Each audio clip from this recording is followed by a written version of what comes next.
नमस्ते बच्चों, सुप्रभात। मैं मेवाड़ा मनोज, दीपदर्शन विद्या संकुल से हिंदी विषय अध्यापक। आज हम पढ़ेंगे हिंदी साहित्य कक्षा 6 वसंत भाग 1 पाठ 7 साथी हाथ बढ़ाना। यह पाठ एक कविता है जो साहिर लुधियानवी जी ने लिखी है। तो हम पढ़ रहे हैं पाठ 7 साथी हाथ बढ़ाना। यह एक कविता है और इस कविता के जो लेखक है, जो कवि है, वो साहिर लुधियानवी जी हैं।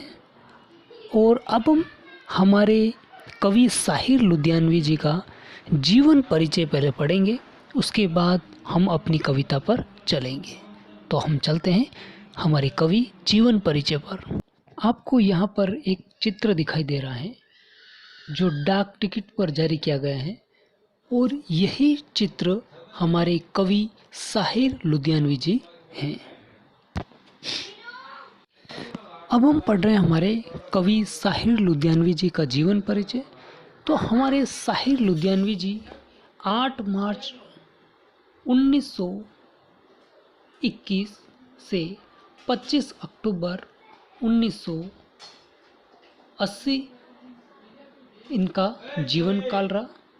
यह एक प्रसिद्ध शायर तथा गीतकार थे। इनका जन्म लुधियाना में हुआ था, जो पंजाब के अंदर है, और लाहौर 4 उर्दू पत्रिकाओं का संपादन सन 1948 तक इन्होंने किया था, तथा बम्बई 1949 के बाद इनकी कर्म भूमि रही। यानी कि इनका जो कार्य था वो बम्बई के अंदर इन्होंने 1949 के बाद इन्होंने यहाँ पर काम किया था, मुंबई के अंदर। साहिर लुधियानवी जी का जन्म अब्दुल हई 8 मार्च 1921 को लुधियाना पंजाब के अंदर, जो भारत का एक राज्य है, वहाँ पर इनका जन्म हुआ था।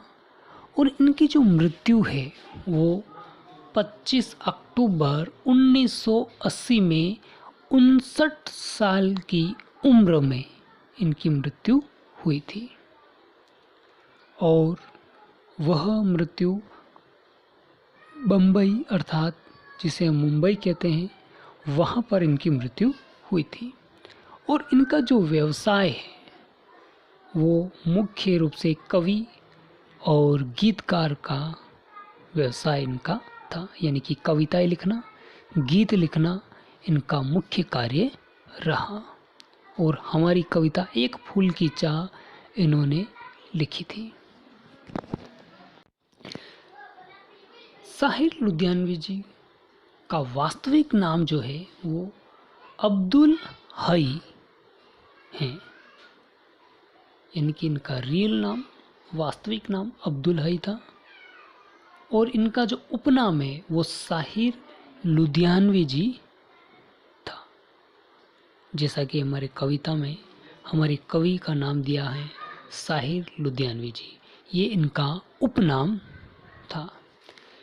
और इनका जो व्यवसाय, जैसा कि हम पहले बता चुके हैं कि इनका जो कार्य था मुख्य, वो कवि यानी कविताएं लिखना और गीत लिखना इनका मुख्य व्यवसाय था। अब शारीरिक संरचना की बात की जाए अगर, तो इनकी जो लंबाई है वो 183 सेंटीमीटर थी। और अगर मीटर की बात करें तो 1.83 मीटर था। और इंच या फीट की बात की जाए तो 6 इंच की इनकी हाइट यानी कि लंबाई थी। अब इनके वज़न की बात की जाए कि इनका वज़न कितना था, इनका भार कितना था, तो लगभग 80 किलोग्राम इनका वज़न था। और आँखों का जो रंग है वो काला था, और बालों का रंग भी इनका काला था।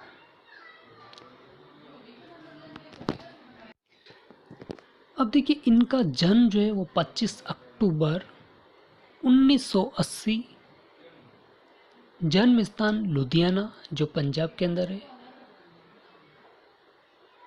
और मृत्यु जो है इनकी वो 25 अक्टूबर 1980 को इनकी मृत्यु हुई थी।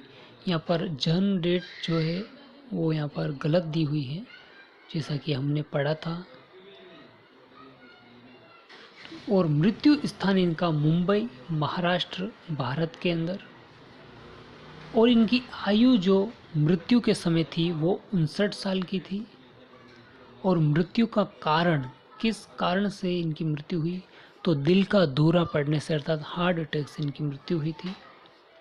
और राशि जो इनकी मीन थी, और राष्ट्रीयता भारतीय थी। और इनका गृह नगर जो है वो लुधियाना था जो पंजाब के अंदर है। और स्कूल और विद्यालय खालसा हाई स्कूल लुधियाना जो पंजाब के अंदर है, वहाँ से इन्होंने स्कूली शिक्षा प्राप्त की थी। हाँ, तो लुधियानवी जी का जो जन्म तिथि वहाँ पर गलत दी हुई थी, तो उसे आप सुधार लीजिएगा। 8 मार्च 1921 को उनका जन्म हुआ था, तो वो जन्म तिथि थोड़ी सुधार लीजिएगा। अब स्कूली शिक्षा हमने देखी कि खालसा विद्यालय में हुई थी जो लुधियाना के अंदर है। और इनके महाविद्यालय यानी कि विश्वविद्यालय की जो पढ़ाई है वो एस.सी. धवन सरकारी बॉयज़ कॉलेज जो लुधियाना का अंदर है, जो पंजाब के अंदर आता है लुधियाना, वहाँ पर दयाल सिंह कॉलेज लाहौर। और विश्वविद्यालय कौन सा था इनका, दयाल सिंह कॉलेज जो लाहौर के अंदर है।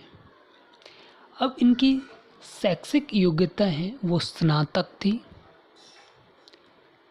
और इनका जो परिवार की अगर हम बात करें तो पिता जो है इनके फजल मोहब्बत थे, अर्थात इनके पिता का नाम फजल मोहब्बत था, और माता का नाम सरदार बेगम था। और इनके भाई की कोई जानकारी नहीं और बहन की भी कोई जानकारी हमें नहीं है। धर्म ये नास्तिक थे, न हिंदू को मानते थे न मुस्लिम धर्म को मानते, ये नास्तिक थे। शौक और अभिरुचि की बात करें तो पुस्तकें पढ़ना और यात्रा करना इनका मुख्य शौक रहा। अब इनके पुरस्कार और सम्मान की बात की जाए तो वर्ष 1958 में उन्हें औरत ने जन्म दिया साधना के लिए सर्वश्रेष्ठ गीतकार के रूप में फिल्म फेयर अवार्ड से सम्मानित किया गया। कौन सी कृति थी, औरत ने जन्म दिया साधना, तो यहाँ पर इनको अवार्ड दिया गया था।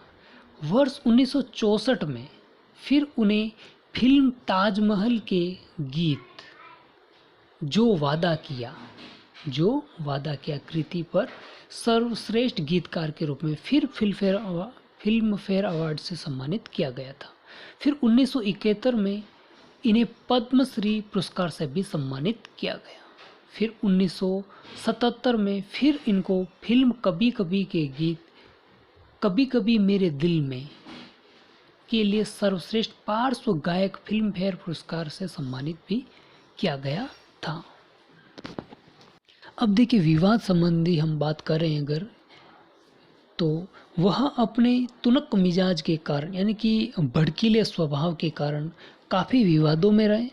वह संगीतकारों को सिर्फ अपनी ही नज़मों का प्रयोग करने के लिए कहते थे, जिसके चलते वह विवादों में रहे। उन्होंने लता मंगेशकर की तुलना में 1 रुपये ज़्यादा भुगतान करने पर जोर दिया, जिसके चलते दोनों के बीच काफ़ी अनबन हो गई थी। अपने रसों का उपयोग करते हुए अपनी प्रेमिका सुधा मल्होत्रा के गायन करियर को बढ़ावा देने के लिए वह विवादों में रहे। उन्होंने ऑल इंडिया रेडियो पर जोर दिया किया वह उनके सभी गीतों को प्रसारित करे। इस प्रकार की इनका स्वभाव था, इनका व्यवहार था, और इनका व्यवहार जो है वो तुनक मिजाज जैसा रहा। जैसा कि अभी हमने पढ़ा और समझा, उससे ये स्पष्ट होता है कि इनका व्यवहार जो था वो तुनक मिजाज का थे। तो तुनक मिजाज के स्वभाव के कारण ही ये विवादों में भी रहे। तो ये हुए हमारे कवि साहिर लुधियानवी जी का जीवन परिचय, और अगले वीडियो में हम हमारी कविता की ओर चलेंगे। तब तक के लिए धन्यवाद।